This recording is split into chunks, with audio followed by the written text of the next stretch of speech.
Esports, which we weren't too happy about. It's a little overextending, wasn't it? They went, oh, we have an opportunity, go for it. Wait, no, nades, help.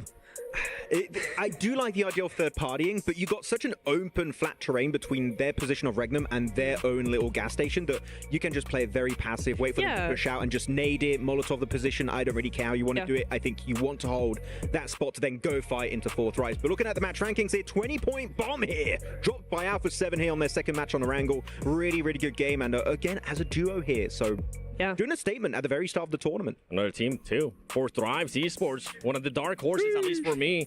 15 points, and 9 of those coming in from eliminations. It's really nice to see. I think we've seen actually a really good game for them. I liked the position because typically we see them do a lot of third party. Certainly in Sandhawk, the name of the game for them was that third party initiative. But here they actually played it as a 4-man squad in a field, playing for position, playing the position in zone as well. And I think it was actually really nice difference to see from them. We've seen a lot of Pakistani teams making globals like I8, now we got 4 Thrives. Do we all agree that this is the best chance we have of a Pakistani team winning a global? Because this team is looking amazing. 100%. I fully agree. I think we're also seeing one of the best players ever from Pakistan in Fallon.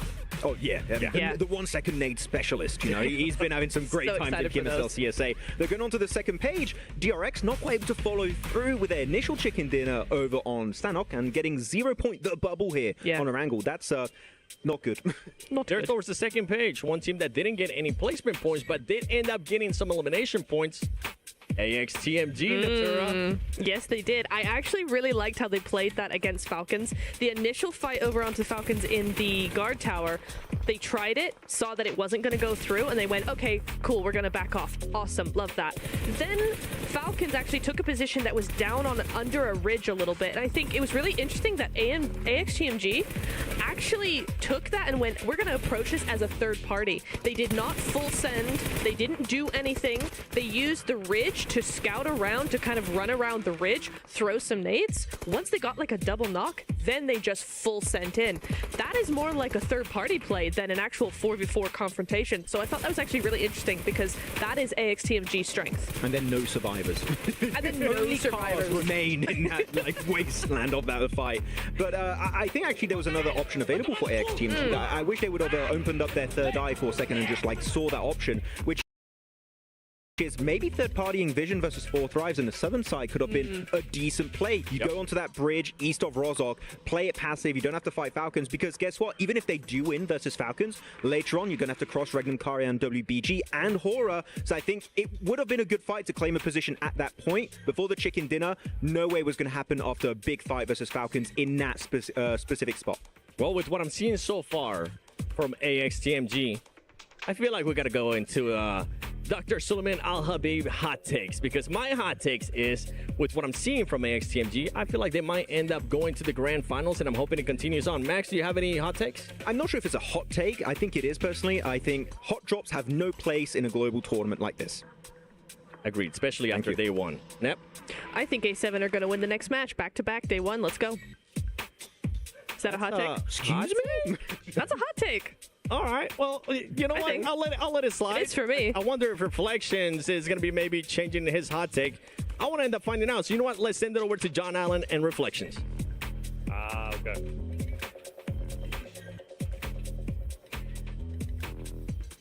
And welcome, ladies and gentlemen, to the Kadia Esports Arena. Things are kicking off quite nicely when it comes to Pmwc. Alpha 7 coming off a tremendous win.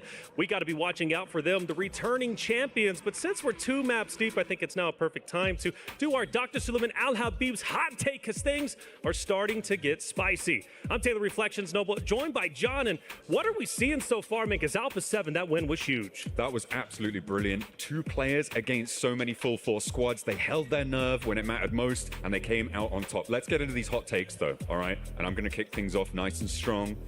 Maxman is going to say Team Spirit instead of Team Secret at least 10 times today. Guaranteed. That TS abbreviation, that's tricky. It is tricky. That's why we're casters. He's not. I do question, though, why is Maxman getting so much hate? He was tied up thrown on the couch before the pre-show, and then now you are also bullying him yourself. What's going on, man? Hey, look, the man needs to stay humble, otherwise he'll predict teams more and more, and we all know that we do not want that to happen. Humility. I think we all could use a little bit of humility. Alpha 7, though, I was actually coming out the gates before that win. I was going to say my hot take was they're not making it, or they're going to the survival stage. They're not just going all the way through to the finals. I got to change that, so now I'm going with Revo. I think he's going to get 50 eliminations, but can he surpass it? We'll find out.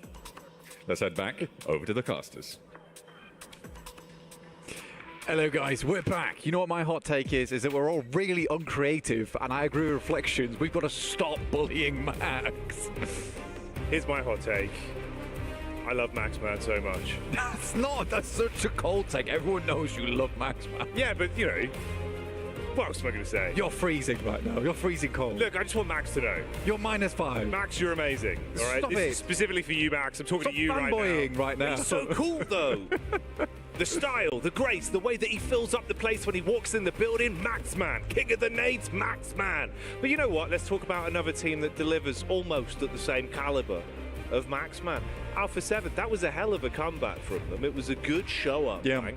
I was worried. I was saying, like, game one, right, looked kind of sluggish. Everyone looked sad. Sad on camera A. Least now, kind of happy on camera A. Reminiscing about the misplay with the nade, but in a positive light. All blown over. All still mates. I threw a bit too short, you know? Oh, it's fine. Yeah. We won. My finger was a little bit sweaty. I'm sorry. Yeah, it's all right. But he did clutch it. Came home big with it. Hit the straight slick 3-pointer. Everyone's living.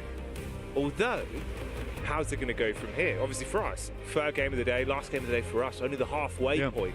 You recap some of the things we're seeing, right? Again, global trends on this one. Point differential, not that crazy. Mid-portion cap, right? We still got a good half of the lobby that can get a bit of a shift on in this matchup. Power gaming, though, not looking great, Blank. I'll be real, that's a shame. They're unshimmied right now. Yeah. It's bad. It's bad. And again, there are some teams here that are looking just as clean as the Mr. 7WG himself, but others, they're just not doing so hot. And I think that's going to be the base of this whole cast. It's going to be really nice to everyone and everyone. Yeah, it's super friendly. Yeah, we're just chill super chill cast. It's nice. As we head in towards our third match of the day, there was a big point that we wanted to bring up, which was on that first angle that we saw there. It was a very southern playing path. Yeah. Forced a lot of teams to head over towards some of the backup drops that they had. Now, I do want to see something that's a little bit more central, you know, even a vertical playing path I'd be pretty happy with. I want to see a clear-cut decider of where teams going to be playing, because it is not unlikely that you have a day where all of these playing paths are really awkward towards the side of the map, or not allowing you to swing far off towards the west or the eastern side because of where they're situated over 3 matches today. And not only is that difficult for us to get a read on the players and the teams and where they're dropping, but it is really tough for the teams who are going to go home tonight and put a lot of that analytical prep that you see the caliber from Neptura, for instance. No, it's true, dude. It's true. You know, I think it's one of those, Blank. We're already at this point today.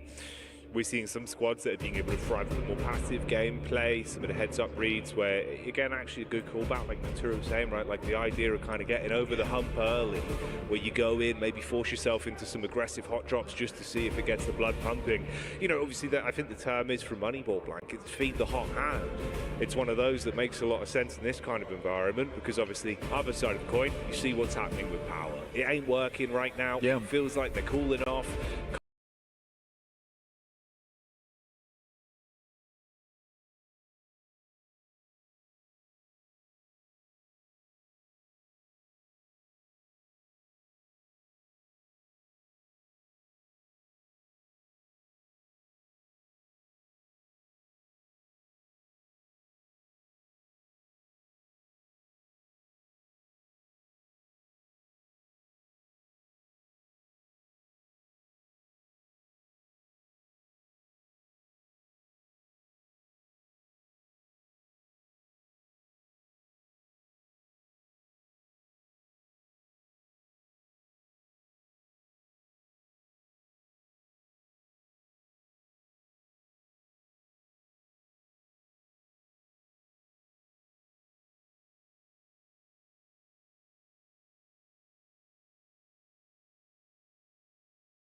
we'll see. Heading straight back down towards Milter, but Influence Rage is going a little bit further here, so Power should be able to hold on to this one. That feels bad. Yeah. But Influence Rage is not going back to Milter Power despite just demolishing you in it, so it's kind of like a pity play that you've been sent your way. I am curious to see if Pachinki is held solely by Team Falcons this time around.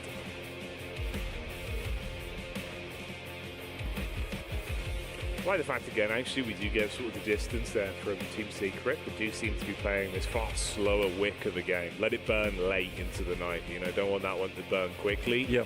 Although I will say the problem was the minute they were actually thrown a bit of a broader sword, it was panic stations. That's where it went wrong. Well, right? there was no parries. No. There was absolutely no parries involved there at all. Even the dodge roll looks sluggish on the side of Team Secret. Heading on towards the Puffker as well, and I do have something to say about the Puffker is that although decent position, it's all right. You do actually see a lot of pro teams these days like moving away from the Puffker as a spot. If you can get somewhere further in towards the circle and comfortably play towards that, you take that. Even if that means holding over towards one of the west or eastern side of Yasnaya, that's fine. But yeah, we'll see how teams play this now. It is a pretty packed map already, but I think that Team Secret, after seeing that, playing in the Pop Cup means you have to push through a lot of teams just to get towards the initial circles, and those initial circles are over towards the southwest side. It cuts a lot of Sosnovka in, which is a bit of an awkward one, where you're not sure whether you'd be heading across or not. It would be cool to see a Sosnovka this early into the tournament, though, Jackie. Yeah, it'd be fun, man. It'd be nice if we actually do get it thrown into the mix. I do love these wide splits.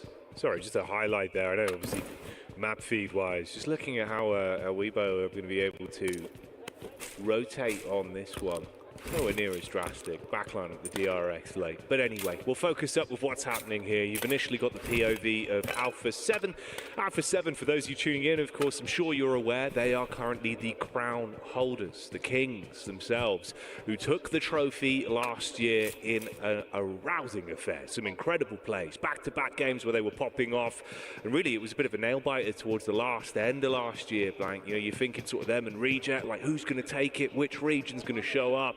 Coming into this one, I was a bit worried with the result in the first game. Glad to see a massive show up, even with it just being a duo that had to get so much done. Some diligent PUBG Mobile shown from them the previous outing. How's the rest of the day going to go, though? Will Neptura's hot take become a reality? A back-to-back chicken dinner for them would instantly be the landslide of, all right, maybe it is going to happen again. Like, that's the sort of hype you want on a day one. I think for Alpha 7 in particular, they're a team that really, when that momentum starts getting rolling, it's hard to stop them. They're very much like an avalanche in that respect. It's hard to deal with that, and if you're not careful, you are going to get covered and buried underneath the snow Alpha 7 is going to be bringing down upon you. So I think that for Alpha 7, getting that win there, especially where it mends that relationship between Cleo and a Rebel very early on, that could have been difficult for them. But that makes you feel really good, you know, because instantly, instead of having what would have been a little bit of an annoyance, right? It's a bit frustrating. Now you have a bit more of that brotherly bond once again been stricken there in that map, which is cool. It's very cool to see, and I think that would help them. And I don't think Neptune is far off from the mark. I do think for Alpha 7, this game could easily be a good one. No, absolutely. Even though she was smirking while she said it, the point does really reign true and could certainly have a lot of credence. And you're right, bro, you know, not cutting the cheese with the chalk. I think absolutely it's one of those where you would have been fuming with each other had you gone down on the back of that nade with two key players as well. Right? Instead, you won it, and like you say, it's brotherly love, everyone's having a good time, the boys are back in town. DRX, they were in town for a second there, but one of them has instantly been shut down. You've got the drive-in from Falcons that have spotted a weakened target. Solo and isolated. Blessing from that, you do grab another vehicle off the back and get the 1 point. Yeah, unfortunately, DRX went to town. You know, it's like a boys' night out. You're going to lose one of them eventually. Where's he gone? You find him at home later. So I actually never came out. I was at home the whole time. Sorry, guys. Stayed in the plane. The DRX down to just 3 players there. They had a good start to the day, but if you look at that, 19 points, that's all the points they earned there on Sandpot. True. They earned nothing on that last game, and I think that for Erangel, it's a very important map to be able to perform on, so I'd be very unhappy to see them go to Erangels with nothing to show for it. The Falcons, though, we were talking about earlier, you were talking about feeding the hot hand. I like what the Falcons are doing. I do worry a lot of times about the Falcons in terms of their more passive gameplay. I think that there are definitely moments where I think Redox and Narvalo certainly need to take a leaf out of Koa's book and just be a bit more aggressive. And it's funny that one of those passive players on this team, historically at least, Ralph is one of the players who I think has been the most influenced by Koa's gameplay. So yeah, I think that that's what I'd like to see from that team, especially here where they have the ability to experiment a lot. But it's nice to see them having just continued success. Yeah, it's hard as well because it's a double-edged sword when you have such a really infused fan base like Falcons do, especially when we're here, right? Like we're in Riyadh, we're in Saudi Arabia, and you can see the excitement that's going on there. Everyone's cheering after they get an elim, after they make a play. Yeah. That goes both ways. If suddenly everyone goes quiet, you notice it, and you know it's for you four alone. Dude, even in PMSL EU over towards Turkey side, right? When they were playing there, they looked stressed on their bad games. All eyes on you, bro. They look stressed on their good games. And I think that there is a lot riding them. There's a lot riding them here. I think personally, if they can at least get to the top 8 after this group stage, I think they'll feel so much more comfortable. Just going straight through to the finals there and not having to deal with it, that will be the ideal scenario. I mean, even if you think about just the fact, we were saying like, oh, everyone is literally forced to stare at Alpha 7 on a pedestal, on a plinth, literally in the arena. They were called out by name. They were there. Everyone else sees Falcons as well, separated from the rest of the squad. It makes you kind of have that animosity of, we should take them down. We should make sure, you know, that extra oomph on the other teams where some people thrive on that. Like those little elements come into your mental game. It affects how you play PUBG Mobile. Suddenly it starts to change a little bit. You see those targeted fights. It gets spicy. This is more of a story we'll develop over the course of the event. We'll see how that starts to ebb and flow. But it's just something to have in the back of your minds for the viewers at home. Weibo, I think it's been, I'd say, nice, at least in terms of the way they have been playing to their strengths. They've had some really crazy dives, crazy rotations, but they've made it work, so I can't fault it too much. It's obviously just not been the best in terms of converting it into actual placements or eliminations. I think that there's one region that just will make those kind of plays, and it's something that I always massively adore about that region, especially that play from Sucus while he's just running up the stairs. A lot of teams just won't take the opportunity. They won't make that play. But Weibo and that region in general is one of the few regions like Americas where it's a case of, we need high ground, but it's like a 90-10 scenario where I will get eliminated for doing it. But they will take that risk because they know that if they don't do it, they may as well be throwing away the game anyway. So they'd much rather take those risks early, which I think does put those teams in a much better position. And I think it's a type of squad that could get a very, very high elimination game over the course of this group stage. We'll have to wait and see. AX currently very central. We're heading around Gatka at the moment and just south of Pachinki. It's a bit more flat around this area. There is fielded area 2. You don't really want to be heading down towards Ferry Pier because you're cutting yourself off the sight lines. There's a fair amount of water in this one. We were worried that it was going to go down to Sosnovka. It didn't do that, so a lot of teams can now consider coming back up. Power, I think it's reasonable they head towards Sosnovka. It was one of the few plays they had in the back pocket on the happenstance we did go down towards that part of the map. They would have had a fantastic position. Now they've got to figure out how to get across. Yeah, something to potentially keep your right eye on, or your left eye's on this side. We can touch on Horror a little bit as well. I think, again, it's one of those where they had some unfortunate encounters, like No Fear. In terms of the timing and the setup he had, it was really good cooking with the nades. You could see, like, he had his understanding down to a T, mechanics were nice.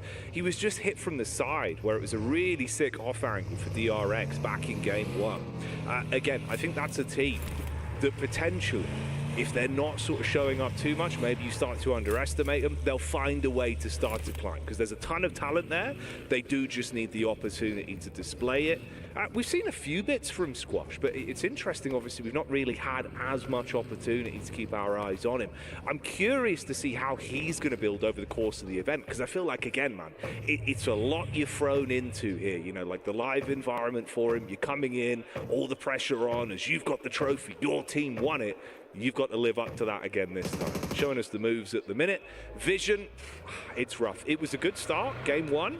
Here, instantly isolated, you find the scout, take him down. That's E-Arena that grabbed that. With Joker showing up consistently. He's been the big dog, I'd say, so far for E-Arena.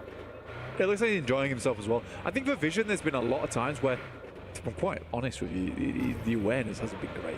That's fair. Hasn't been great in terms of where they're playing. I mean, we even saw that from, I believe it was E-Arena again on the last angle where they were on a split over towards the top side. They were able to just move in there and immediately isolate them. So I think for Vision, that is something that needs to definitely be improved, which is just the overall awareness around the map in terms of that scouting, because teams will be taking opportunities absolutely anywhere they can find them. These are the best teams in the world coming to the Pmwc, the PUBG Mobile World Cup.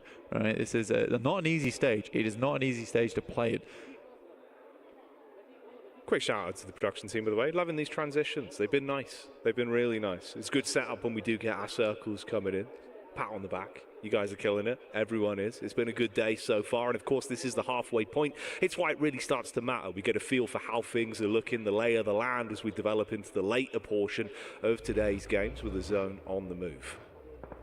I think that's Toshpik actually going down there for Regnum Kai. He's a bit split off from the rest of the team, and they were making that move out down towards the south side, and I think he just gets caught on the back of that rotate. They'll still have 3 players to work with there for Regnum Kaya, which is not terrible. It's not always the best position in the world, but this is one of those spots where you take it early on the circumstance that we do get this fielded area, and this becomes actually one of the stronger positions because it is so open ground around it. That's risky playing in this corner, but he needs to get back across. I think he's worried about the sight line. Yeah, very, very worried about it. But there is so much area around here. Is that an arrow been sent his way? It might be. Just locking him on the door. Yeah, this is kind of naughty. I mean, you've just got them pinned, effectively. Like, obviously, smoke wall up, try and play behind, stay tucked in, but you don't have an opportunity to aggress on it. Like, the timing on the face from the angle they've got with the high ground, you should have the shot every time. Yeah. Attention is somewhat split, though. I want to know if that was Sook, because there's been a lot of talk about him actually carrying the explosive bow and arrow around a lot, just to lock players down in position. But we'll wait and see. We'll wait and see. That was pretty terrifying there for Regnum Kaya, but they can play that spot. They can certainly play that position, and it might pay dividends in the future. We'll wait and see if that investment was worth the time. Bravo 7, though, probably wouldn't be getting away from this position on that southwest side. AX are in front of them. They'll have to bash through there. Currently, Power is struggling on this bridge. The amount of times I've seen Falak on this girder, on top of the bridge, is a lot.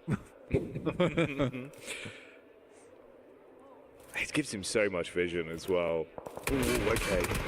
Nearly. Window of opportunity, obviously very slim. You've got to chicane on the push up. Trying to keep the help from the back line. Takes a bit of time before he gets the first shot back over, but the first knock is the most important. Quick reposition. Got to try and get himself out of dodge. Takes the damage from the drop and the bullet from the side. So into a knock on the bridge, off the angle. Teammates now with more pressure on them. Split there, obviously incredibly awkward for Power with the distribution of squads they've got around them. It's DRX they've got on the other side as well. I'm just not sure what Power is thinking on this one, if I'm perfectly honest with him, where playing on this edge It's so tough. Yeah, they're getting eliminations here and there, but slowly but surely they are going down.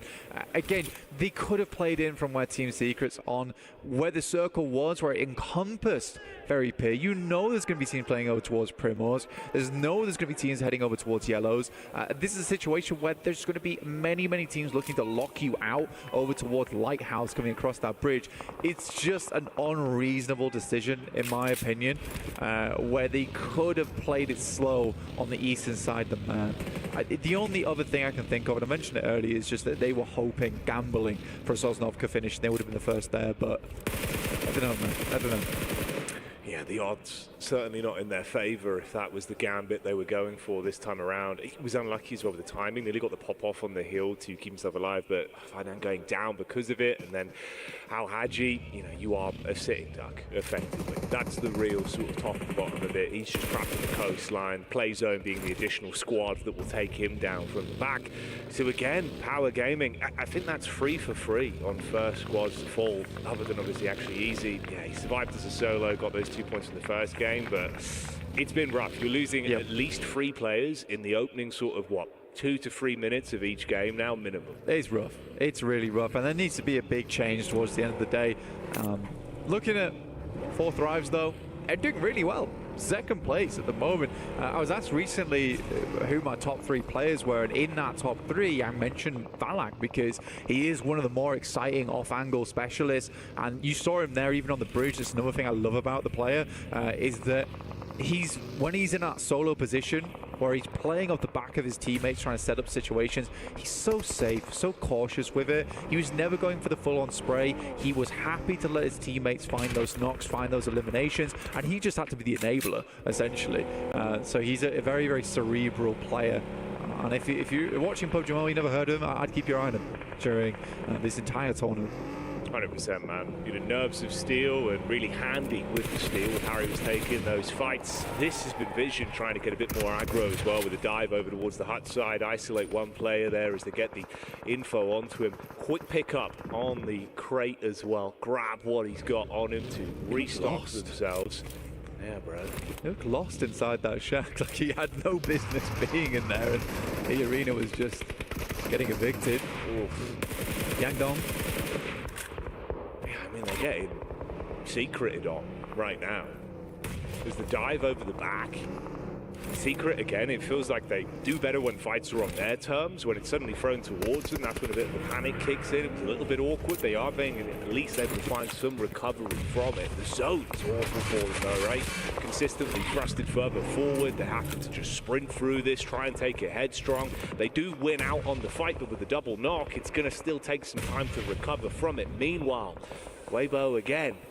They always show up when you least expect it, and nades are raining. Why are they on the eastern side of the map right now? There's an insane rotate from them, which I didn't even catch. They were playing down over towards that western side. Suddenly they managed to get themselves all the way over to here. Just wrapped around, and Fireflux do find them. I think they were looking for a holdout as well over towards Fireflux, but losing Suk is not ideal. Matt Cap's been an awesome addition over towards Fireflux as well. Been finding a lot of success for the team. Where Ketch is no longer as potent as he maybe was in the past, Matt Cap has been pretty phenomenal at basically bringing him back up to level. Like, both of them combined make a pretty fearsome duo. There's been some fierce picks as well that we're seeing from the sideline there from Hora, still being able to keep themselves in a good spot in terms of the eliminations they're finding, where it's not an overcommit. So nice shots, again, delivering. Fireflux, it's interesting how much we've actually seen them really being in focal points of fights that have a lot of reverberations for the outcome of the game, but it never feels like it really gives them the oomph they need. They're always on the, the wrong side of the coin. Yeah, that's the 100 bruised by the nade. That wasn't a coin, that was a grenade. Yeah, it was. That was dirty. Heading through M79, trying to lay down some smoke in the meantime. It's not going to be. Solus does hit the deck though.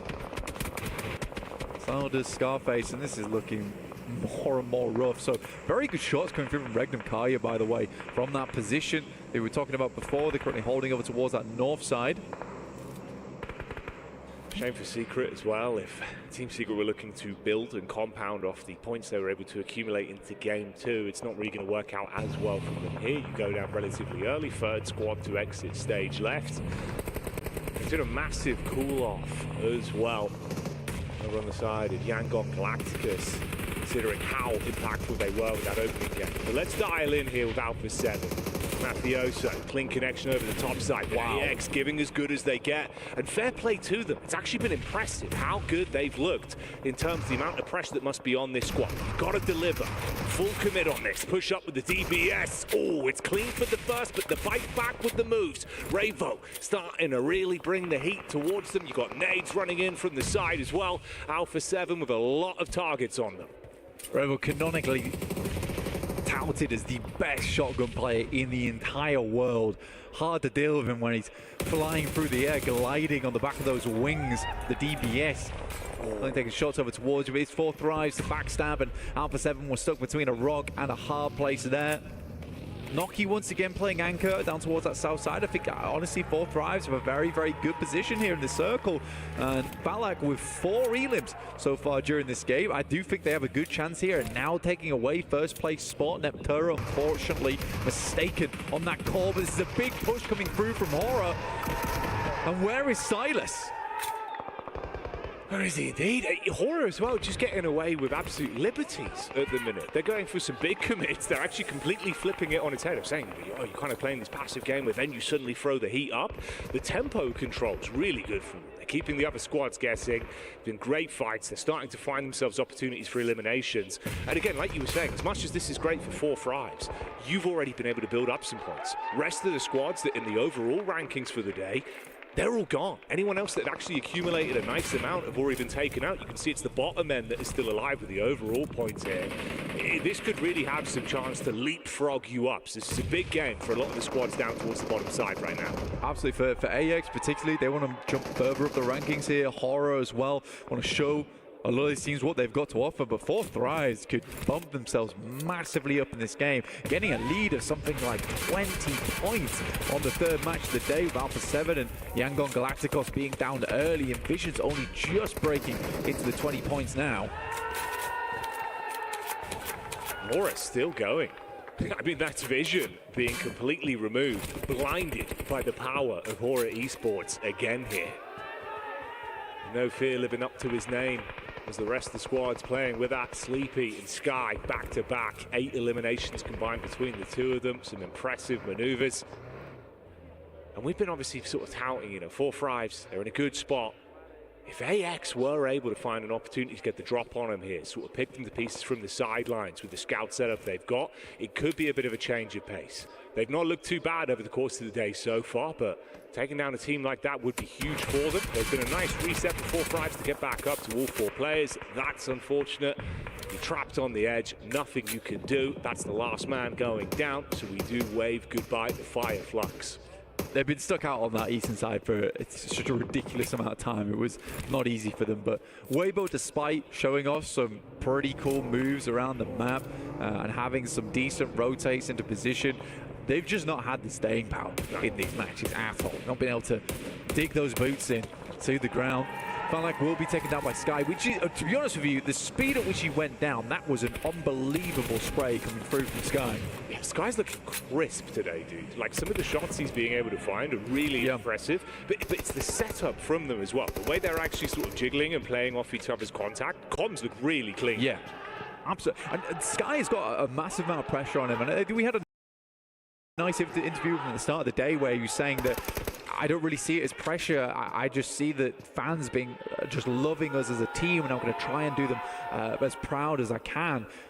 For Sky, he's always been a phenomenal member of multiple different teams, and I think he's found a very nice spot here on Horror. Yeah, he is the star figure on that team, but by no means is he not backed up by some of the other players on that squad. I mean, No Fear's been around for a huge amount of time, and Sleepy and Jiggle here really feel like they have melded into the team very, very well.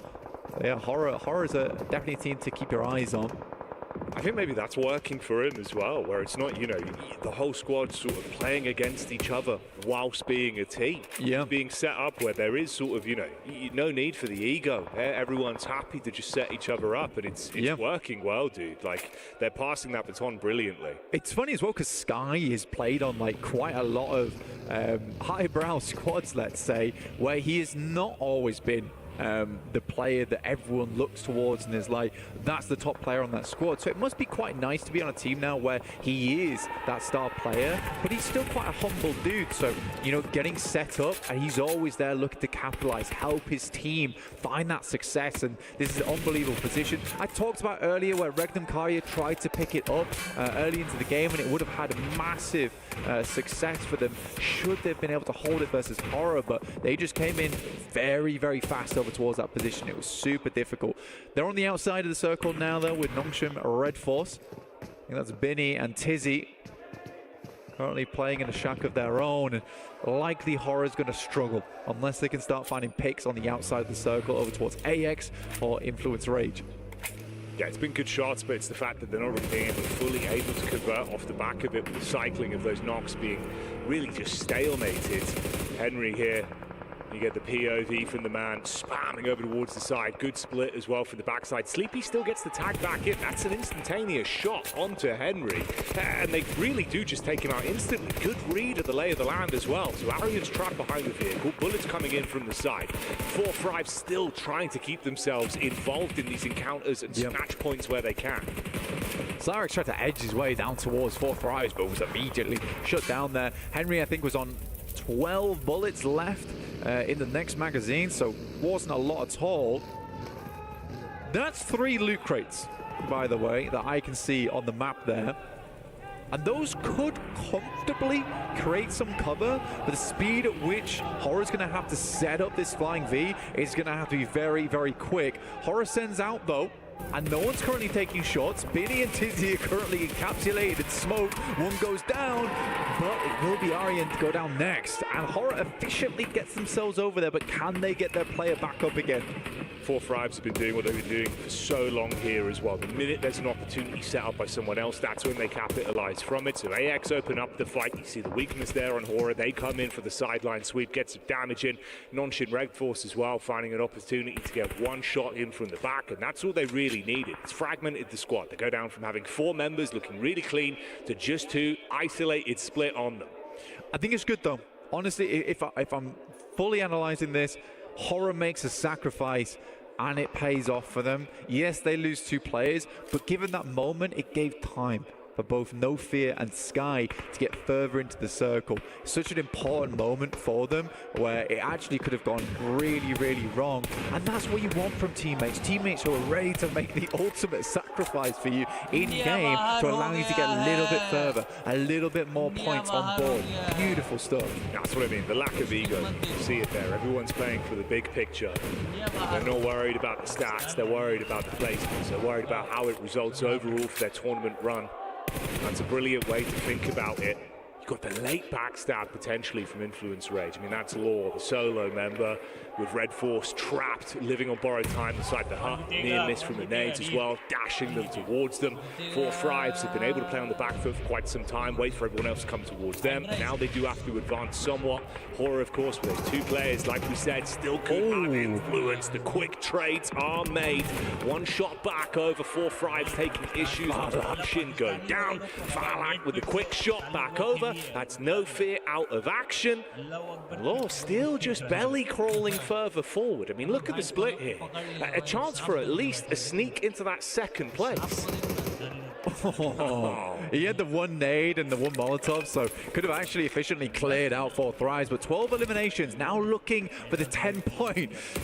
Bobs up just as he gets res there, and that could have been absolutely treacherous for them.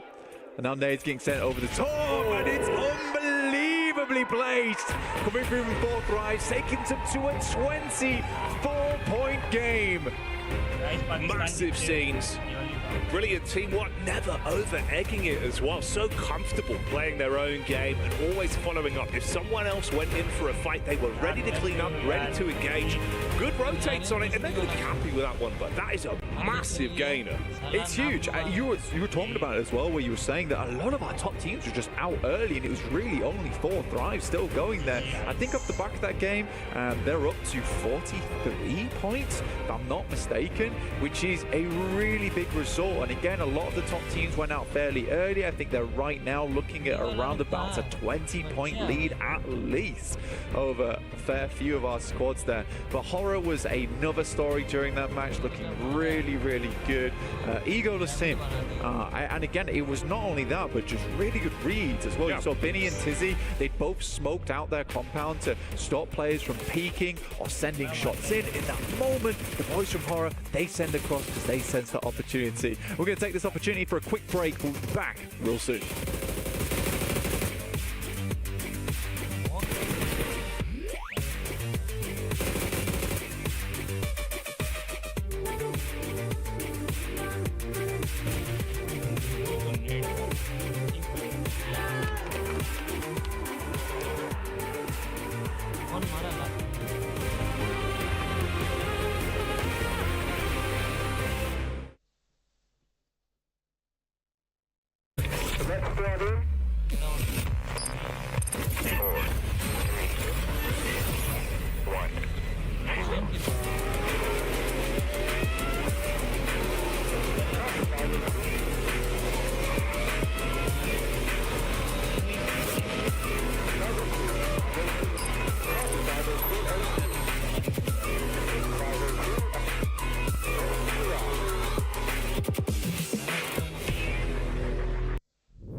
हमारे पामी भाई खेलेंगे पामी भाई clash of clans का पामी भाई बनाएंगे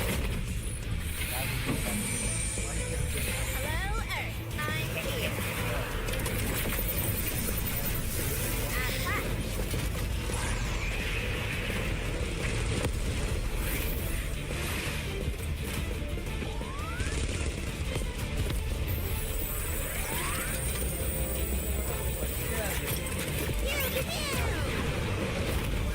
New Pulsar Legionnaire available now. First outfit with special head animations and voice lines. The Pulsar Legionnaire set comes with its own super cute voice lines that can be toggled on or off.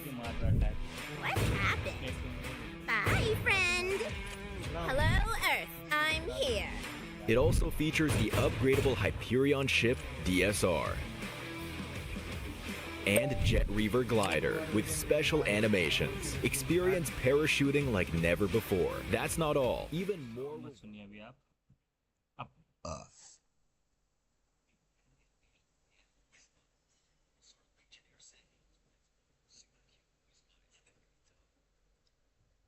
तो इसमें से qualify कौन करेगा final के लिए? अभी round league चलेगा उसके बाद राउंड लीग के बाद अभी तो बोला ब्लू और रेड दोनों है। हाँ तो एक एक टीम करके क्वालिफाई होगा मतलब टेबल से आएगा 12 टीम 14 टीम वहां से क्वालिफाई करके आएगा उधर से आएगा तो इसमें फिर इसके बाद 16 टीम है ना उधर 16 टीम है टोटल फाइनल में खेलेगा 16 टीम खेलेगा इधर से 8 टीम जाएगा चारों मैप मिला के। हाँ सब मैप सबका राउंड होगा 8 मैच है शायद समथिंग अभी देख कट ऑफ कितना जाता है कट ऑफ कितना जाएगा उससे इंडिया लोग बाहर हो जाएगा ना? नहीं इंडिया बाहर नहीं होगा उससे नूब भी टीम है बहुत सारा इंडिया सपोर्ट करो यार इंडिया को सपोर्ट करो लैंड जैसा खेला है भाई सपोर्ट करने लायक खेला है तो फिर भी भाई मतलब डाउनफॉल में तुम सपोर्ट नहीं करोगे पहला जोन का बाहर था सैंडविच खा गया इधर 4 थ्राइव भी मारा आगे से वो भी मारा 4 थ्राइव्स तो भाई इंडिया पाकिस्तान का राइवलरी रीजनरेट कर रहा है गॉडेक्स जोनाथन को बुला गॉडेक्स जोनाथन फामी भाई आएंगे हम लोग खेलने बोल ले फामी क्लैश ऑफ क्लैंस का लीक कराने बोले, रॉयल चैंपियन वॉक होगा आपका उसमें। तो उसके फेंक देगा पानी को कोना में। हमारा इंडिया जाए भाई, बाकी सबसे तो मतलब नहीं है, बट इंडिया जाना चाहिए। देखिए तो भाई आर्यन को कौन कैसा प्लेयर है, क्या नाम है इसका? एक आर्यन।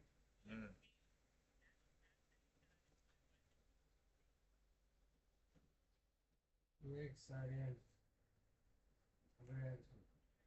अरे अभी जीता है ये लोग, तेरा इधर इंडिया का वर्ल्ड कप, इंडिया का ये जीता है, ट्रॉफी जीता है अभी।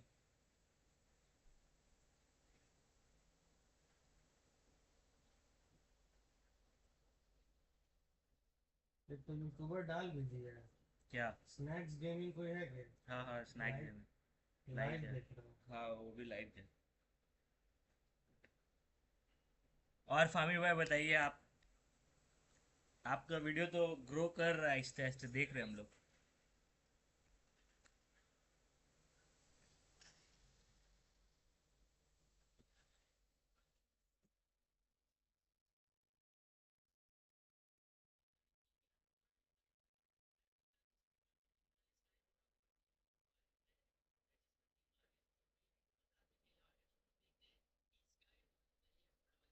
कौन सा बोला, स्काई हो रहा? फामी भाई हमारे चैट पे। गाइस कौन कौन है लाइव पे ज्वाइन, सब अपना अपना नाम ड्रॉप आउट कीजिए एटलीस्ट, ताकि हमें भी पता चले कौन कौन लाइव देख रहे हैं।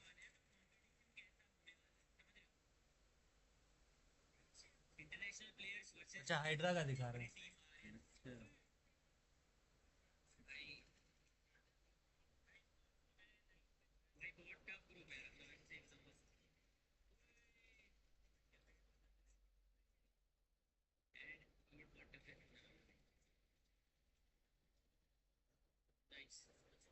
प्लीज बोलो यार, नाम हम ड्रॉप करने, कौन कौन देख रहा है पता ही नहीं चल रहा है यार। नवाब फामी रहमान। फामी तो देख रहे हैं, और कौन कौन देख रहा है? दो लोग जो भी देख रहे हो यार, हाय मैसेज करो, हाय। हाय हाय हाय। फोर्थ रेट देख रहा, 24 पॉइंट, कौन? 24 पॉइंट का लीड है वोट। इंडिया वाला कहाँ गया? हाँ इंडिया वाला इंडिया ये लोग भाई हमको लग रहा था अच्छा प्लेयर लोग है। कौन? Alpha alpha. तेरे को तो पावर भी अच्छा लग रहा था। पावर तो तो नोबो से मिलिट्री बेस से जो आ रहा था खोल लिया पावर, उसने। बैठा हुआ था भाई उसको धरने के लिए। हाइड्रा लेकिन अच्छा खेलेगा, हाइड्रा का मजा अभी है। ये टीम रेड का चल रहा है, टीम ब्लू का प्ले ऑफ में मजा आएगा भाई, उसमें अच्छा देख अच्छा रहा team हाइड्रा स्लीपी, उसमें इंडिया का टीम नहीं है। नहीं नहीं, एक सी में ना, एक एक टीम में सब। तो उसमें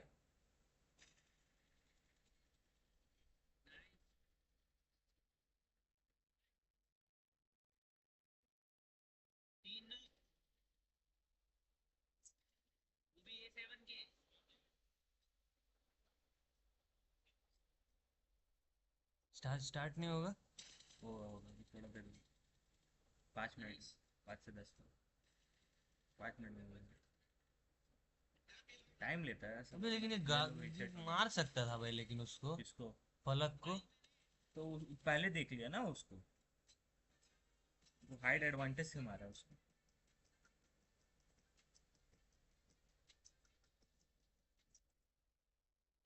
चला इंडिया इस बार इंग्लैंड से भी खा रहा है बस बम्बू। क्या हो रहा है इंडिया इंग्लैंड का देखो।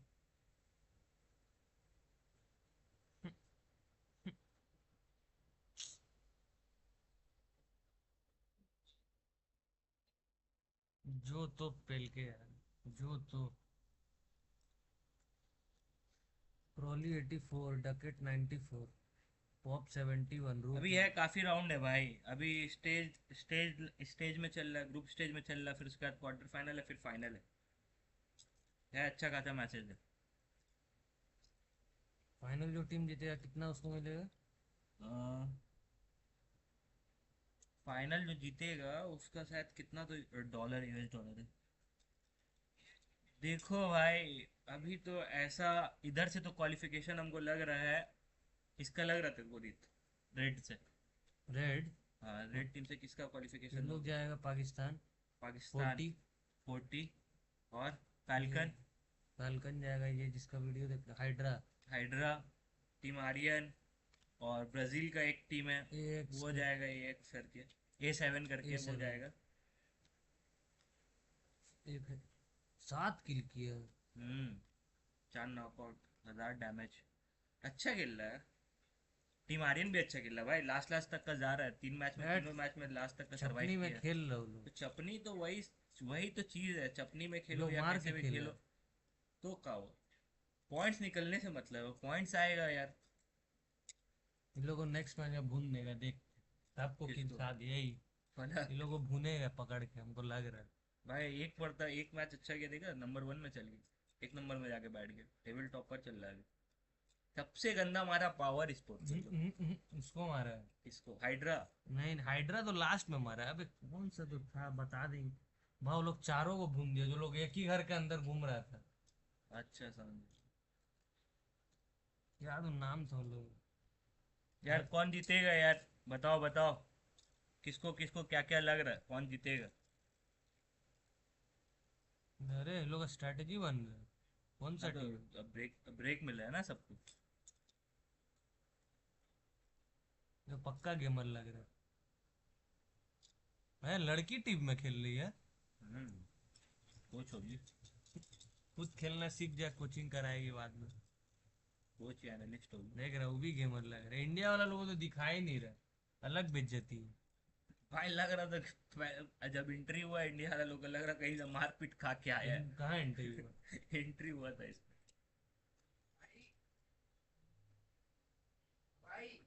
बोलो भाई।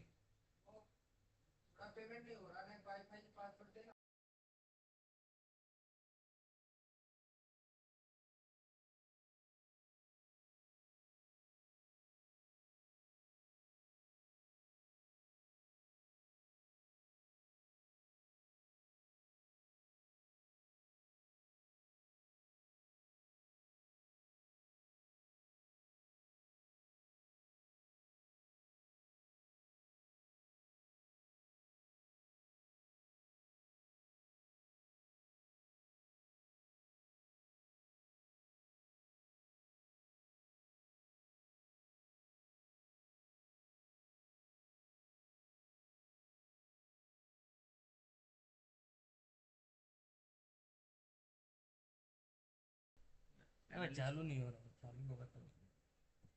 चालू होने वाला, कुछ ही देर बाकी। आर्यन लोग का कोई मैच फैच देखे हो भाई? लोग कैसा खेलता है गांडू में। अच्छा खेलता है आर्यन, टीम आर्यन अच्छा खेलता है।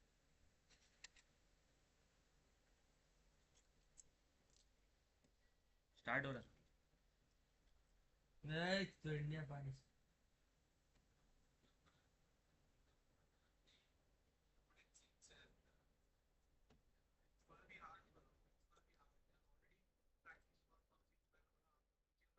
साउंड आप लोग को दे देते हैं। भाई क्या बोल रहा है भाई? बोल रहा हम लोग बीजीएमआई से पबजी में सिर्फ सेम ही तो है। अरे है, डिफरेंस होता है, काफी सारा डिफरेंस होता है। पबजी में थोड़ा सा डिफरेंस अलग है, बीजीएमआई में डिफरेंस अलग है।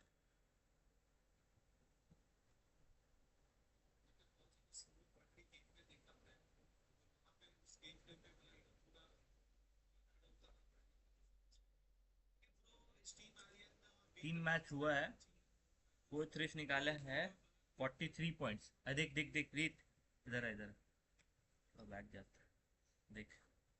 पीछे का 3 मैच में 43 पॉइंट्स है इसका, इतना ज्यादा? कोच इसका।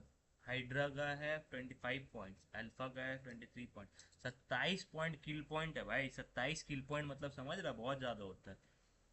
ठीक है, हम लोग का आर्यन यहाँ पर है 7 नंबर पे। एक किल भी नहीं किया नहीं लोग है तो 13 किल है, 6 प्लेसमेंट पॉइंट है, तो मतलब टोटल है 19 बहुत पॉइंट। पीछे है भाई अभी। भाई कट ऑफ कितना लग रहा है यार, कट ऑफ कितना जाएगा यार? गाइस कमेंट करो, कट ऑफ कितना जाना चाहिए भाई? नीचे वाला टीम लोग का हाल देखना, पावर स्पोर्ट 3 पॉइंट। इसको, हाँ इसी को बोल रहे थे, इसको आरईजी को।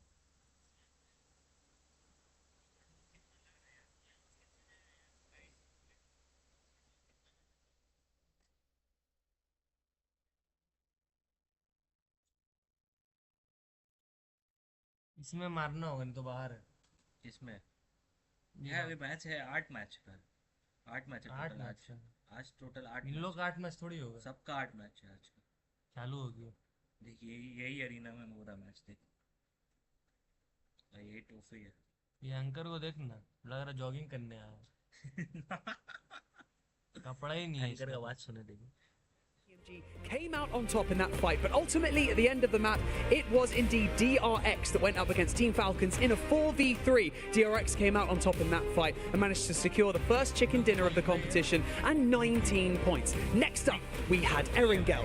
Erangel kicked off from the start. Team Secret were looking strong, holding the east side of the circle and ultimately not letting anyone come in behind them. However, it was Alpha 7 who had one thing on their mind, and that was survival, with the duo of Carrillo and Revo reviving each other constantly throughout that entire map and ultimately defeating Team Secret in the final fight and securing 20 points for them. Map number 3 started off a bit slower, a bit cleaner, because it was indeed a lot of people switching up their drops as I am lowered down in the stage. And 4 Thrives have to have an honourable mention for having such an impressive day, taking out Alpha 7 as well and managing to secure their first chicken dinner with 14 eliminations. What a first day we are through so far, but we're only halfway, 3 more maps to go. So let's hear some energy in the arena, because we're going to go into our next map very soon.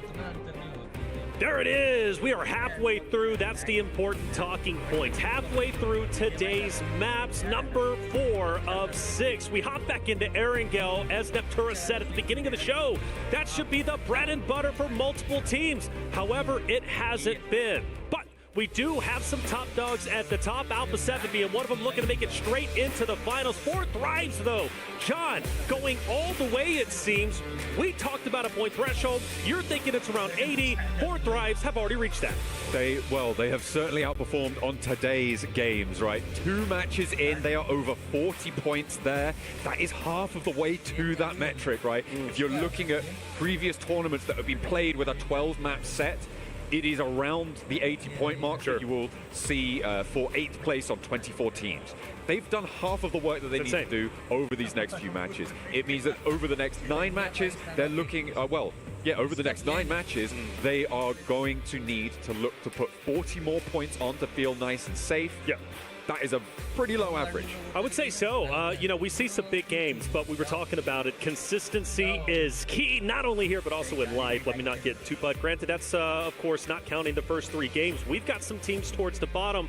Now, we'll talk about them over time. Power's been struggling, right? Nongshim Red Force have also been eliminated quite early throughout multiple games, and they're not the only ones, but I do want to say the race for top 8 to make it into finals is still very, very close. We've got to keep our eye on from Team Secret and above, and of course the home favorite team Falcons in 9th looking to make their way up. Yeah, absolutely. It is still very much all to play for at this stage. Because of 4 Thrives taking so many points from the lobby, that increases the volatility of the rest of the tables. It means that they're going to be closer to one another. It means that position jumps are going to be easier, or rather more difficult to fend off for the teams who have already got those top 8 spots. And it's going to be really exciting to see how that unfolds. I think that the most interesting team I saw on that table there towards the bottom was Regnum. This is disappointing for the reigning PMGO champs coming into this one. They need to step up. They need to step up fairly quickly. I have no doubt in my mind that they can do it. The question is, will they bring it to bear today? That's the question. We got a nice zone. Liking it, potentially setting up for a bridge zone. I love bridge zones. More importantly, I love military, but most likely going over to the mainland. But I do want to focus in as we've got 2 teams, maybe about to skirmish out over on military. Of course, talk about Fireflux, and you got Team Secrets, most likely going to be running into each other. They could have a truce. Maybe they say, hey, you go over to the right side bridge, we'll take over to left, and we'll just go our own way. But if I'm Team Secret, I've been on fire today. I'm not going to be intimidated by anybody. And you want to talk about being on fire? Fireflux is quite literally there in the top 3 running. So I'm looking at them to potentially be one of the front runners in the engagement. Who knows? We'll see how it ends up unfolding. What else do we see? At the moment, yeah, it looks like Team Secret might just be heading out to the east, disengage. West and east bridges both available still. At the moment, it doesn't seem like too much more is unfolding. I feel like George Pole is potentially a little bit of a hotspot for contest on this northwest side. Two teams in South George, Alpha 7 up in North George. That crossing down south that, because of this first circle, is going to happen for Alpha 7, could be under duress, could be a little bit of conflict in their future. Yeah, but you got to think about who they're going against, right? E-Arena, who, well, let's face it, they've been struggling, only sitting at 8 points, currently in 13th place, and Alpha 7 being the top dogs they are. Winning that game, by the way, game 2 with 2 players was phenomenal. I could not believe my eyes. You actually called it early. I wasn't a believer until the very end, but able to get, what, 4 to 5 revives overall. It was Revo and Korea who was able to get that win. So if I'm E-Arena and, of course, having to rotate down, I've got to go against Galacticos. That's not going to be an easy fight for either of those rosters. So for Alpha 7, I'm still favoring them, but you're right. I think we will have a skirmish soon. They could always break out further to the east, right? There is always that option to go for a wide swing, but depending on the pace that they can loot, the pace that they can get out of North George, they may be able to avoid that altogether, so we'll keep an eye out on that one. Team Secret, they did move all the way over to Novo. This is on the military island right now on your screens. They did move out east, so no conflict here for the time being. The question I have is, where are Fireflux going to rotate? I expect Team Secret to be going over the east bridge. I'm wondering if Fireflux are going to try and join them, because you're going to be aware that 4th Thrives are going to be on the other side of that bridge. And right now, I don't feel like you want to head towards this team. I don't think so. 4th Thrives, they're obviously the top dogs for a reason. Will they be the top dogs by the end of this tournament? Who knows? But right now, they are undisputably the best with more than double the points, even over 2nd, which is Hora. But I would think so, though. You know, for Fireflux, I would go to the right side bridge alongside that at Team Secret. But then you have Power over there, too. And Power, I don't know. There's no reason for them to go too deep into the zone as of yet. Bridge camp potential, you think? It could be. I mean, it does potentially waste a little bit of time. It looks like 4th Thrives are going to disengage from that bridge position over towards a more central location, up towards that hill ridge that sits further north. But there's always time to come back as well. We'll have to see if that yo-yo comes through. And actually, Yangon Galacticos on the move. Okay, so that opens the door for Alpha 7, which was potential for them to find that path on in. Getting very, very central, nice and quickly. Into 5 minutes of the game, and already finding a central spot. Kaya looking to do the same. Yeah, taking a little bit of damage, but they're going to be just fine for the time being. This is a team that was much hyped up coming into PMWC, a team that needs to start gathering points. As we said, we're on our halfway point. Only 9 more games remain. Yeah, you've got 3 days of group stage, but the teams only play 2 of those days, a total of 12 games. 3 are already gone. With the point race being as close as it currently is, I know they're in 12th place, I should say, but they can easily jump right up with how close it is all the way up to top 8. And, well, DRX on your screen, a team that ended up starting off the day hot with the winner chicken dinner. They're currently in 6th place. It's going to be nice and quiet for the time being. Yeah, just bunkering down right now. Early circles, keeping it chill, keeping the nerves in check. Something that I would love to see is like heart rate monitors coming. Yes, we need that. That would be really sick. Although to be fair, 64 heart rate monitors, that sounds like a nightmare. Absolutely. To be honest. But either way, I mean, it'd be so interesting to see how these players are affected by it. Obviously, early game, you're expecting some low tempos, but you can imagine it goes through the roof in those final moments. Unless, you know, you're Revo and Carrillo in those final moments. You're just super chilling.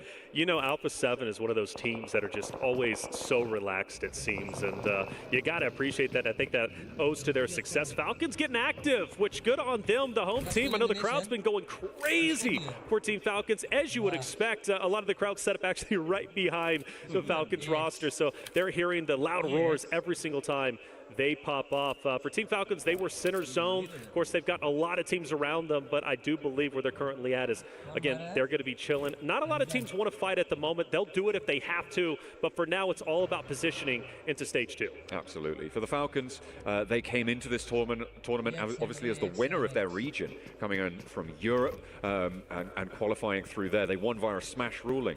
So if you want to take a look at that, make sure you go and check it out. But not yet, because we've still got more game to play. unfortunately, it felt like some of the time, especially during the earlier stages of that tournament, they weren't quite as cohesive as they need to be to take on the global levels. They moved into the finals, and it felt like they had pieced it together, right? At the moment, they've got Redox, Koa, Narvalo, Ralph playing on the roster. It felt like sometimes there was a little bit of disarray in and amongst the roster, but right towards the end, they did show up. I was worried coming into this tournament that those early stages would come back and that performance would recur. For now, it seems like they're holding their nerve. There have been one or two missteps today in some pretty crucial moments, but I think for now, I'm pretty happy with where they're sat, up in 9th place, 18 points. They've got this first point on board as well. Yeah, it's day one, right? Since only 3 games in. We talk about teams struggling, but you know, right now it's time to get your feet underneath you, get used to the LAN environment. There are several players out there, this is their first LAN, and it hits differently, right? When you're playing at home, you're nice and comfortable, there's no pressure virtually, you're feeling okay. When you come to the LAN experience, you got crowds yelling at you, maybe booing you, maybe cheering you. You got a mix of emotions. For Team Falcons, I think they're doing just fine, and you talked about their progression. Well, we need to see progression from so many different rosters, and honestly, for me, Alpha 7, I wasn't happy with their America's performance, I really wasn't, but I think that narrative's out the window. I'm feeling good. We shift now to mainland, and now we get to see Forge Rise. They're going to gatekeep, of course, one of the rosters going across. Fireflux are already trying to make their way through, but this eastern side is really heating up around Potato Hill. You've got Aura trying to make their way on through. Power leading the charge from that side of the map. Influence Rage going for a wide sweep out towards the north. The question is, where are they going to cut in? Are they going to go all the way out? Maybe challenge Alpha 7. There's potential there, depending on how far they go. They know they'll be on a home ground fight, right? Influence Rage versus Alpha 7. These two rosters will be familiar with one another. Yeah. They could have a little bit of an edge in this fight potentially, or the same could be true on the other side. Influence Rage on your screen. Been happy with this roster through America's second place. They played so very, very well. In fact, even outdoing that of Alpha 7 during the PMSL Americas season. Well done from them. They've not done too bad. I know they're in 10th place, but again, that point gap, that point spread is just so incredibly close. But we're talking 4 points from going from 10th up to top 5, right? So for Influence Rage, happy they're going to be on the dead side of the zone in the north. I'm very curious how that's going to end up paying off for them. I want to see them make a deep run. I feel like Influence Rage is a roster. They've been around. We've talked about them on the global stages before, but this is the year I think they're truly going to show what they're made of. I would hope so, but it seems like they have always been the little brother of the region, right? They are there, they're powerful in their own right, but they just haven't been able to take that next step. Maybe they'll find that development here, but I feel like with Big Brother's Alpha 7 in the lobby, it's going to be hard to try and take that fight. Yeah. Well, and that's a great point, right? When it comes to Americas, it was a region that we paid attention to mainly for Brazil, North America. I know we've got our struggles. We're going to try and make it back up eventually. We're getting better, I promise you. But when you talk about the Big Brother of Alpha 7, I saw a massive improvement across the board from all the rosters because they know they've got Alpha 7 to battle against. Trust me, they wanted to win PMSL Spring Season 2025. And unfortunately, of course, some of them didn't. But for others, they did dethrone Alpha 7. Alpha 7 barely made it to this stage. Let's put that into perspective. They're doing great now. But I really do think Alpha 7's performance, them winning last year at EWC, truly made the other rosters say, I've got to step it up. You talk about little brother, they're looking to be the big brother now. Absolutely. Try and have a little bit of regnal combat going on through. Take that throne away from Alpha 7. We'll be making sure to keep up to date to find who will be able to take that top spot. But is it even going to matter, right? Because at the end of the day, it's about that global interaction. Sure, you can increase the quality of those lobbies, but then how does that playstyle move into the current stage of gameplay? And with the experience that Alpha 7 has at this level, right? I think that is going to be a massive, massive hurdle to overcome for the teams looking to catch up. In a regional stage, sure, it's intense, sure, it's a lot. But when you put the international stage together, it changed the game entirely. It changes how the lobby plays, how it feels, everything about it, the lights on the stage. It can be a real task to overcome. Hard southwest shift on this circle, all the way out towards a pretty similar location where we saw this last match finished as well, out to the southwest side of Pachinki on those hills. You've got DRX slap bang in the middle. They've been hiding there for a long time. They have, and they like to play it slow, but hey, make no mistake about it, they can get active if need be. You push into them, you've got a heck of a fight on your hands. Half of the lobby, quite literally half of the lobby, have to now rotate into the next stage. And you got a couple of teams who are set up. And talking about the couple, well, you've got them right here, right in front of you. Alpha 7, we talked about this fight. When was it going to go down? E-Arena landing up top alongside that of Alpha 7. Now they finally come and they bump head to head. Mormon with the first blood drawn there. Revo goes down, an immediate looking for the refrag through the window. Not going to find it. Sliver of HP still there.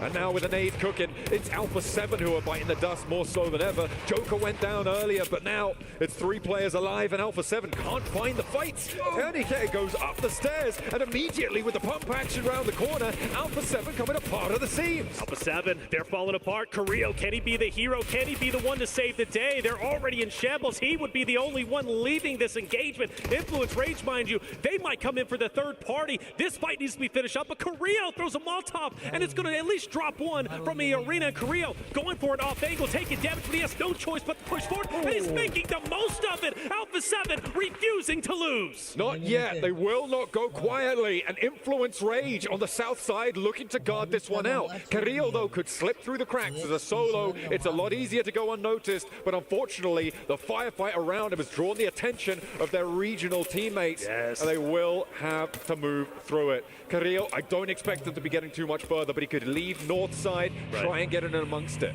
Well, they did it as a duo. Can Carrillo do it as a solo? That would be even crazier. Don't count him out, but I agree with you. Now you're going for placement points. You're in survival mode, and luckily for Carrillo, Influence Rage has backed away. It doesn't look like they're going to crash in on him, so should be just fine. And, well, he'll be a solo, wreaking havoc on the remaining rosters. Falcons moving in as Course Vision now wants to take on the Falcons. Let's see how it unfolds. A double roll-up again as teams start to move. This is what hard shifts bring. Action left and right. Redox on the inside goes down first. The pump action from Never Alone and the flush as well. So Falcons fighting with 3. Navallo wins the trade. The pump action winning the day and a second as well. Koa's there for the backup. There's a nade. It doesn't sit. And Navallo can now look for this healing on the northeast side. Order are nearby and it looks like they're going to roll in for the fight. There it goes. Hey, Order wants this. They need it. Points so valuable to catch up. They're already in top 3, but they want a little bit more. Vision taking damage on the stairway, but don't worry, because you got Narvalo from the Falcons who's been holding it down, and you mentioned Horror. Well, here they are. Sleepy, no fear, starting to take the house opposite of Team Falcons. We've now lost a roster, and all attention on Falcons versus Horror now. Massive pickup on the back line of Horror as well, meaning they're 2 players on the inside. Losing that off angle is huge. It draws the attention out that way, and a knock on the forefront as well. Falcons are splitting the difference here on the fight beautifully as they will look for more. Narvalo, I mean, he has just been doing quite literally everything. All eyes on him, the tip of the spear for this roster to take down Sleepy and No Fear. Ralph also moving in as well. You gotta think they've got a power position. That stairway is always hard to push up, though. It's gonna be a choke point, and you know dang well Horror's gonna be looking straight down it. Immediately finding these flushes as well. They beautifully split the attention. An off angle, a third party coming through from Power as they sweep through the back line, and it is going to be turning tail and running the story for Horror now in the rest of this match. 2 players alive. Sleepy's not long for this one. The point gets stolen though, and it goes over to Power. So now Jiggle Sky, they're going to go in and dip. They're going to get within zone. They're going to play the survival game like Alpha 7's Carrillo, but I'd rather have 2 than 1. Either way, that's how it ended up unfolding. Power Esports, who's had such a struggle throughout our tournament. Not one of the first teams out, mind you, so maybe good news for them. We talk about at the halfway point, 9 more games remaining. I'm hoping Power is able to turn things around in this airing game. We didn't really talk about it too much with all the fighting going on, but the circle shift was another hard southwest side shift, which means that Falcons had to move fast and early. Unfortunately, they weren't in the best of shapes to do it as Horror do finally bite the dust. It means that Falcons are going to have to crash in a suboptimal situation to the north side. Same story going to be true for Power, as they have now wasted a little bit of time, I think it's safe to say, on this northeast side. So Falik, he's going to be the scout, kind of breaking away from 4 Thrives, who are going to be just up to the northeast of where he's currently at, and maybe calling out Solus, who I believe is down, if I'm not mistaken. We do have a bit of a crash, though. Falcons continuing to get into engagements, and this time it doesn't work out. Regnum Kaya, the ones to receive that in the ditch, in the divot. It's going to go down for the Falcons, and I don't think that their lone player is going to get to, hang on a minute, take it back. Koa with a drive-by onto Romeo, hits him with a runaround, and we'll be able to survive a moment or 2 longer. But really no safe ground in this central area. These hillsides are littered with Caltrops. Yeah, for Galacticos, we obviously tuned in with them just a little bit, but they got teams all around them, including Power, but Power is not having a good time. Galacticos are taking them down left and right. Falcons also eliminated some heavy dogs already out. Yeah, that was the final player, Koa, going down. He was not able to find any respite in the middle. And now, with 4 teams or so looking to try and hold it out, seems like Regnum Kaya want to extend their influence. A nade over towards Easy connects, and that is going to be a beautiful opener. 2 players now standing for Power as there's teams behind them also looking to put pressure on. Rolling on out, Regnum Kaya not going to let Easy go down, and the 2 and 2 roll around will be good for it. However, there is a sideline that they need to be worried about. Get the cover in. Wild low as well. The vehicle's going up in smoke, and Loxy's down all of a sudden. Yeah, he's down, and I believe that was a third party from DRX way off in the distance, getting some shots out. And, well, we got Team Secret also trying to survive. I mean, you got so many teams in shambles, and when you got to go to these shacks, I call them the Death Shack, you're in a lot of trouble. But the teams have spread out quite a bit. I'm actually surprised we've lost so many rosters and players at this stage of the game. This open field situation, this open hillside that sits to the north of it, these 2 hard southwest shifts followed by a northeast shift, may be giving a little bit of pause for a breather, but still, those 2 hard shifts that we saw in a row have really changed the tune here in the lobby. It's forced teams to take fights where they wouldn't have wanted to otherwise, and now at 18.5 minutes in, we're down to 10 teams, and a lot of those teams not looking healthy. Take a peek at Fireflux racing against Papa Blue. Influence Rage just above them. Talk about Fireflux landing over on Military. Would they have a bit of a skirmish from 4 Thrives on the Western Bridge? That doesn't end up happening, so they're still alive. Now down to, of course, just a handful of teams. Circle closing in. Another shift about to begin. Excuse me, as Fireflux starts to get active a little bit. Luckily, they got on the vehicles. The question is, can Influence Rage, do they get aggressive? Obviously, they have to move. Do they set position up to the right-hand side to cut off Fireflux's rotation? Be tricky here for both of these teams on the southwest side, and Fireflux are first to move. For the moment, Influence Rage still holding in their compound near Quarry, and they're going to have to try and go in a little bit later. So Fireflux, where are they going to opt to crash in? They've already sent 2 players towards this Regnum Kaya stronghold. I don't know how that's going to go for them. We know that there's third-party angles on there. They're already getting lit up. Scarface with a slow roll around the side, but the vehicle takes him down. It's Regnum Kaya and Nongshim Red Force on the crossfire. Now the 2 remaining players of Fireflux going to try and send Long over to the north side. A straight cut through the circle on the western flank. And in the meantime, in the wake of that rotation, Influence Rage push in from the west. Yeah, they're coming in, and they're going to be coming in hard. It's going to be a big push from them. Regnum Kaya needs to watch out, of course, as Influence Rage, a dominant team. Fireflux, I cannot believe that they're still alive in this moment. It's so unfortunate they lost 2 of their players, so now they've got to go at it. And, well, Influence Rage actually looked to be crashing in on Korea, who's been a solo for the longest time.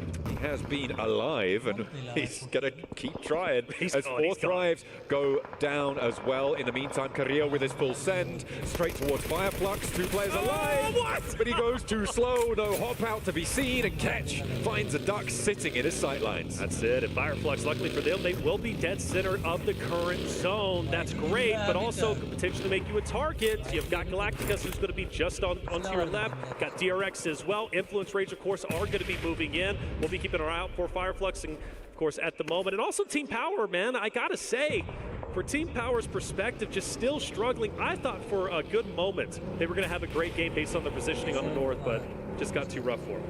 They weren't quite able to convert here. Fireflux do finally go down. The last 2 of Regnum Kaya sidle on in, but Silas needs a little hand here from Wild, as they only have 2 players to go. Yangon Galacticos on the northwest edge also can put pressure onto this location, but they're being a little bit slow with it. They're more concerned about Influence Rage on the west side, who have been, again, very slow, very tepid in their rotational pace here on the west edge. As things start to slow down just a little bit, shots are ringing out, but nobody really at risk of going down except for Lil Boy. I'd say Galacticos trying to take him down. They will do so. The rest of the Influence Rage roster, I guess, a little bit separated. Lil Boy maybe being a scout, can't get away. And that's so unfortunate because they had such a strong position on this side of the map, and now they've got to recover and make a decision. Do we go for revenge, or do we just continue to play the dead zone, get in there, and maybe watch our backs? Because, of course, you know, Red Force, they're going to be moving in just behind them potentially, but I think that's an oversight, leaving Lil Boy out by his own. But they're going in, they're crashing. They may have expected Yangon Galacticos to go further forwards, in which case the Lil Boy would have been in prime location to take those backstab shots when Influence Rage need to move up north. they overinvest potentially on that angle, and Yangon Galacticos have excellent wherewithal to be able to read that and take down that player at the back. Very, very cautious, but it works out well for them. And now they can be the ones to put the pressure on Influence Rage as they take a fight on two fronts. You can see on the minimap this vice grip that now sits around this Influence Rage position. So they got to make a decision. Push forward, push back. Staying where you're currently at could be a death trap. And they look like they were going to push in onto Nogsham Red Force, but they don't make the full commitments. And in the meantime, yeah, you see them still taking their time. The more time you take, more of an opportunity for a third party. The nade, luckily, just a bit short. Law's going to be okay. And with them hopping in cars, are they disengaging? Well, they saw Silas rolling up, and I was watching Silas just there, and he randomly decided to send towards Yangon Galacticos. He did get a lot of info on their location, but he took a lot of damage in the process. He's slow rolling behind the vehicle, looking for a time to pop that first aid, but he didn't put the handbrake on here, and it's just going to keep rolling away from him. Oh, the nade. Close, Silas. Down, unfortunately. Top break for him. We focus now on DRX. Reginald just up ahead. DRX has had such a great day. This fight should be no different, you would have to assume anyways. For Reginald, Kara, they got to obviously make a bit of an impact here. For Influence Rage, by the way, standing strong, taking down the team opposite of them, of course, Nogsham Red Force. That's going to be a great opportunity now to gain a couple more points, move up. Granted, only 2 players, but still, with that gap being the top 8, so close to them already breaking into top 8, I think this game could be very valuable. Absolutely, they do have 2 players alive, losing Diego in that fight. They will be playing on from that southwest side. Yangon Galacticos disengaged because of this crazy play from Silas, so a little bit of a breath of life potentially into this Influence Rage position. Ooh, Weibo though, find the pickoff onto Lorazin, and on the back lines, that's going to leave Influence Rage on just 1 player remaining now, and that is going to make things real tough for them. DRX, again, been fairly quiet throughout this. They're up to 3 elims, but they have all 4 players alive. They're playing on this long side of the hill. They're going to start to be able to move up. It's Yangon Galacticos, DRX, these 2 opposing positions, and Weibo on the southeast side as well. Already on 6 elims, by the way. Having a brilliant game so far, who have a more central position here. The rest is dribs and drabs, ragtag bunch of solos. Solos galore. That was from the early violence that we witnessed pretty early. I think, stage 1, stage 2, quite honestly. Law, though, I'm very interested in what he's going to be able to do, only because as a solo, he can truly devastate essentially the positioning of not only the last player from Team Secret, but also Weibo, depending if he's able to penetrate that off angle. So he could be a thorn in their side, depending, but of course, all eyes on DRX and Weibo. And Weibo needs a good game here. This would be tremendous for him. They've been towards the bottom. They were much hyped up. In fact, I believe even in the power rankings, Weibo breaking into the top 3 for our analysts. So for them, this game could be exactly what the doctor ordered in order to rise up the ranks. You would hope so. For a while now, the teams from the PL have been a little bit out of the spotlight, looking for a little bit of a resurgence here. We've got Thundertalk to look forward to, but for now, it is just Weibo flying that PEL flag. Yangon Galacticos now moving on in towards Wild, but he spots him and immediately step up, spray down. You can't give him that broadside. Romeo feels the brunt of it, and Wild looks for another as well. 2 players rolling up. The spray down potential, but Wild will fall, and that will be Regnum Kaya out. That's unfortunate. That fight was setting up for quite some time for Yangon Galacticos. Good on them. They stay up, they stay alive. Still 3 strong, mind you. So a chance to take this game is in, but now DRX also getting active. Weibo onto Yangon Galacticos up ahead. If I'm DRX, I'm now crashing in onto Galacticos, taking them down, because really once they do that, they control the entirety of the northern portion of the next stage. The difficulty is what sort of angles do you expose to the south side here. There's this big saddle that Yangon Galacticos sit in. You can see DRX a little bit hesitant to go for the full send here. They're moving out to the west side as DRX do manage to keep that fight penned on in. Yangon Galacticos fall. They don't need to full flush. They have control of the north side entirely here. And now they can move back out to this eastern side and start to put pressure down south. All right, so Team Secret, 1 alive. Meanwhile, you got a good old-fashioned 4v4. Weibo versus DRX. The overhead view showing you what's at stake. You got a little bit of elevation. DRX is going to be on the high ground. Meanwhile, the snakes in the grass of Weibo slowly inching their way up. The question is, once they apex that hill, is Weibo going to mow them down?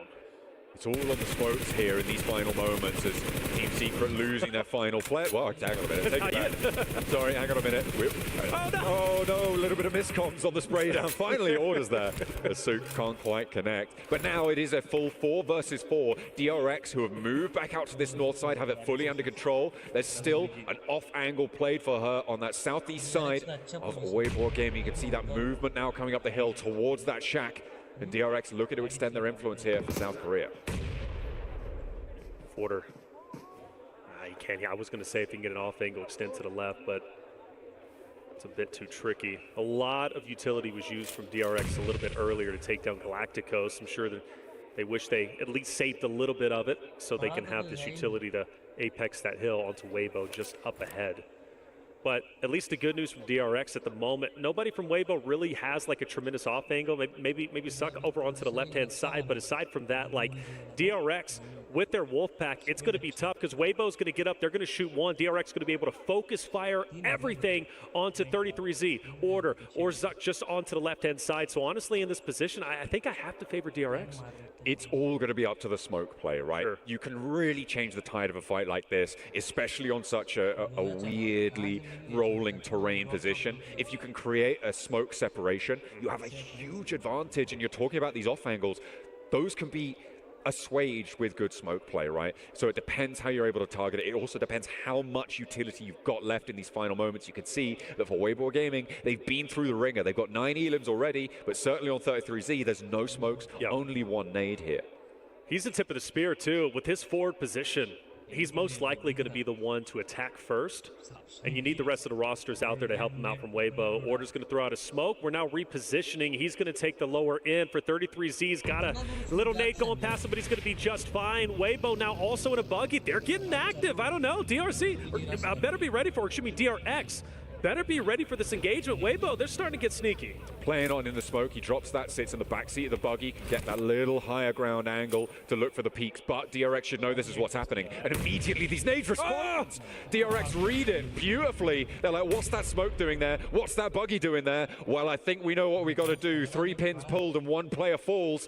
33Z now looking to try and get an answer here. This res is going to be so difficult, Reflections. I don't think they're going to get it. There's no way. Do you fully commit for that? Because you have to assume DRX is going to capitalize off of it. They're taking it slow, but once those smoke dissipate, they're going to get active, and DRX takes down yet another one. Another one will fall, and this should be the ending that DRX is looking for. This is beautifully played by DRX, immediately capitalizing on that knock into the smoke. These smokes bloom on the top of the hill. They create sightline channels that they can play through. There's a res coming through for Weibo, and they do manage to get 3 players back up in an action, but Scissors forward now. 33 spotted, gets the knock. Is there an answer? Order looks for it, and they do find the challenge that they were looking for. Hurt is there as well. Look for that backup. In a 3 versus 2, though, DRX still have the numbers. DRX has the numbers, but do they have the wherewithal to figure out where Weibo is going to be up to? It seems like the forces are falling, and I think this is finally going to be the end, albeit a miracle play. DRX closing the vice grip, pushing forward. Weibo falls, and it will in fact be DRX taking game number 4 on Aragao. Lying in wait, they move through the hills, a coordinated approach, a brilliant read onto Order's buggy rotation,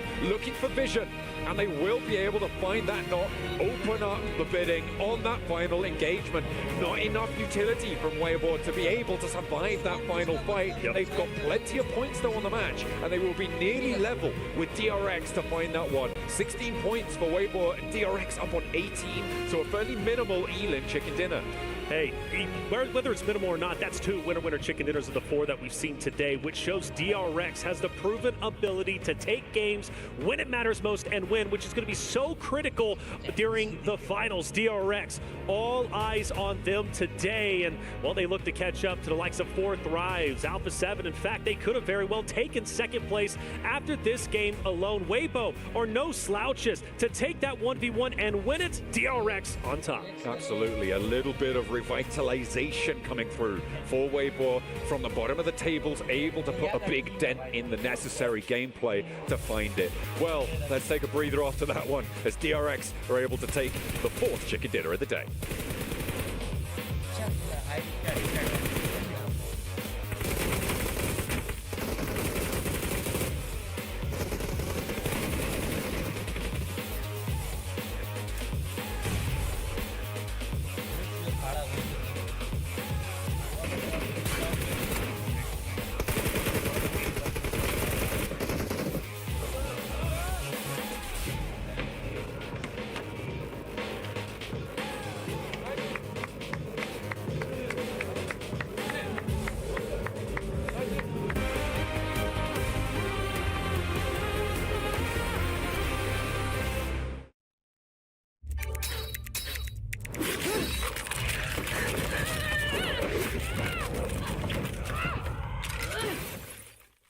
बाद चलो मेरा मत तो boring match भाई साहब, क्या match था, मजा आ गया। हाँ भाई बहुत मस्त मैच था, अच्छा मैच हुआ। ज़्यादा यूजीसी और कोई बात नहीं। अभी मैं भूल गया तो उसमें क्या है?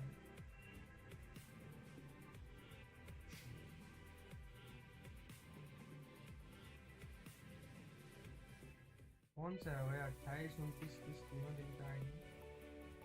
सेक्शन दिया हुआ है? नहीं, रोल नंबर वाइज है। एक ही दिन में सब हो जाएगा? नहीं हाँ? मेरा 2 दिन में खत्म है। तेरा शायद 28 को नहीं है, मंडे नहीं।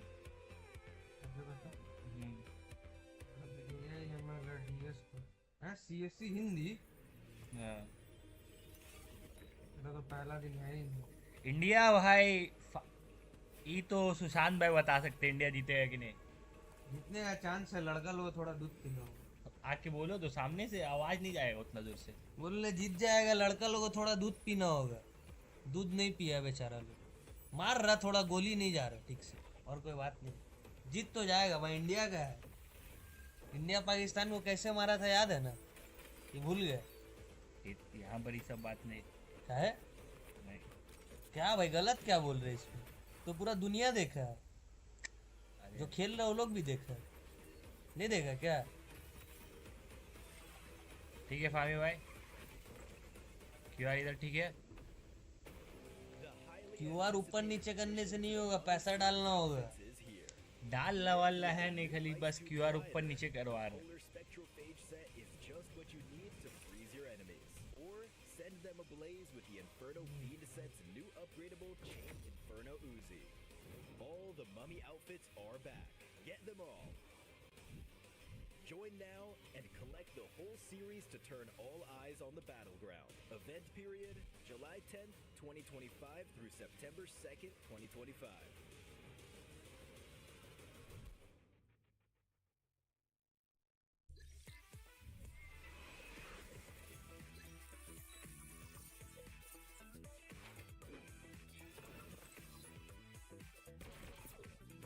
अच्छा आप पैसा डालो, तब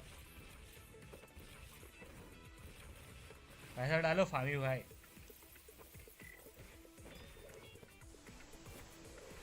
अभी भाई मेरा तो रोल नंबर हमको समझ ही में नहीं आ रहा। डीएस में जा, बीच में आएगा 169 2304921540169 540 169 उसी का बीच में आएगा। उसी के बीच में आएगा। BCS 451 कौन सा है? वापस ₹1 डालने से नहीं होगा, डालना तो ज्यादा डालो। हम 100 रुपया तो डालने बोल भाई। इतना देर से भाई स्ट्रीम कर रहे, मेहनत कर रहे, कितना देर हो गया? 1.5 घंटे से स्ट्रीम चल रहा भाई, ऐसा सपोर्ट। 2 से 5 है 29 को।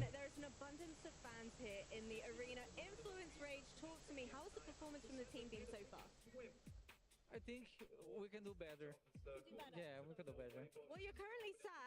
9:30 से 12:30 30 को। तेरा कब है? मेरा है मंडे ट्यूसडे।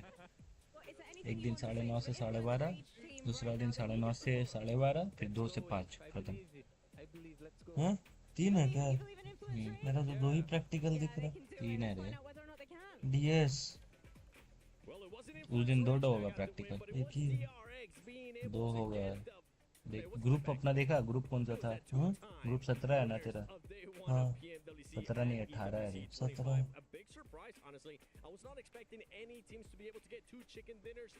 हाँ 18 ग्रुप 18 है ना? देख ग्रुप 18 और कहीं पर लिखा हुआ है, एक तो group 18। Playing it relatively safe on their side. Same for WBG. There was a lot of circle luck involved. I would have to say. 29 को 2 है, 30 को 1। Fight too hard for it compared to like an influence raid. You're just like, we just gotta try and do something. Same for Yangon Galacticos. So you had 2 options. Teams just like fighting to just survive, and teams just like, we're big chilling today, and they were.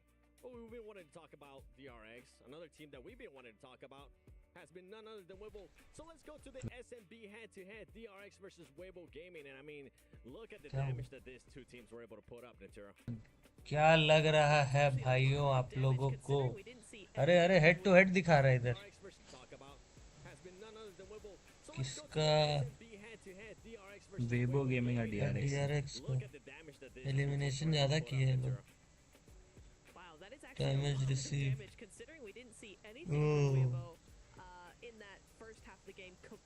अच्छा मारा, अच्छा मारा. तो चलिए guys, stream यहीं पे and करते हैं. वैसे मैचेस तो और है. मैचेस तो अभी काफ़ी है. मीरामार का 2 मैप है, फिर शायद एक किरंगल का मैच होगा. तो हम लोग आएंगे 2-3 घंटे में. हमें भी ब्रेक का ज़रूरत होता है. तो अभी तक के लिए इतना ही. चलते हैं. Good bye.